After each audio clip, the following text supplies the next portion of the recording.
ایک مسئلہ ہے، یہ کافی عام ہے اور بہت سارے لوگوں نے اس کے بارے میں پوچھا بھی ہے۔ وہ یہ ہے کہ بچوں کو ڈسپلن کرنے کے لیے، ان کا نظم و ضبط میں لانے کے لیے بچوں کو مارا بھی جاتا ہے۔ اب ہمارے جو انڈیا پاکستان میں جو ماحول ہے یا جو ایسٹرن ماحول ہے، وہاں تو یہ کام چل جاتا ہے۔ ہم نے اسکول میں بڑی مار کھائی، بڑی پھینٹی لگی۔ آپ بھی مدرسے میں پڑھے ہوں گے، آپ نے پڑھایا بھی ہے، پھینٹی کھائی بھی ہوگی اور پھینٹی لگائی بھی ہوگی۔ مجھے یاد ہے میں نے میٹرک رنالہ خورد، ایک بہت چھوٹا سا قصبہ تھا، وہاں سے کیا۔ سردیوں کے دنوں میں ہمارے لیے ظہر کی نماز پڑھنا وہاں لازم تھا، تو اسکول کے باہر ایک نہر تھی، بہت ٹھنڈا پانی اس میں ہوتا تھا، وہاں سے ہم وضو کرتے تھے اور ہاتھوں پہ سوٹیاں پڑی ہوئی ہوتی تھی بہت دبا کے، اور جب وضو کرتے تو بڑی تکلیف ہوتی تھی۔ وہ ہمیں تو مار یاد ہے، اور میں تو کئی دفعہ شکر کرتا ہوں کہ ہمیں وہ مار پڑی اور ہم نے بہت سیکھا۔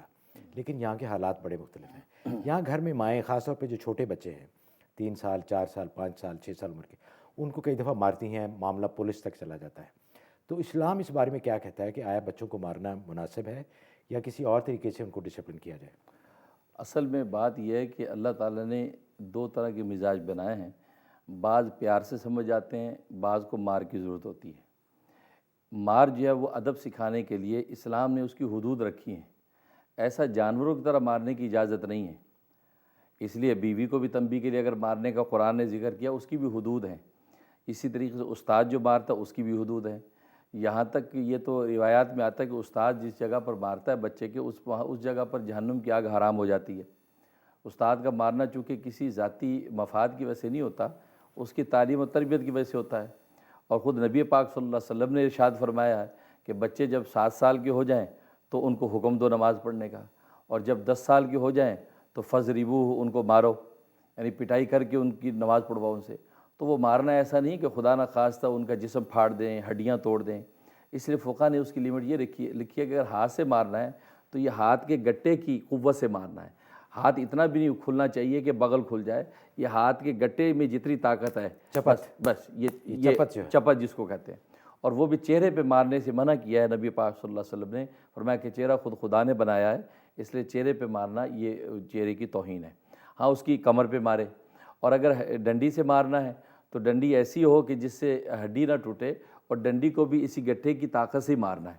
یہ استاد بھائی اتنی طاقت سے مارے، ایسا نہیں مارے کہ اٹھا کے ڈنڈا زور سے مارا، اس کا جسم پھاڑ دیا، ہڈی توڑ دی۔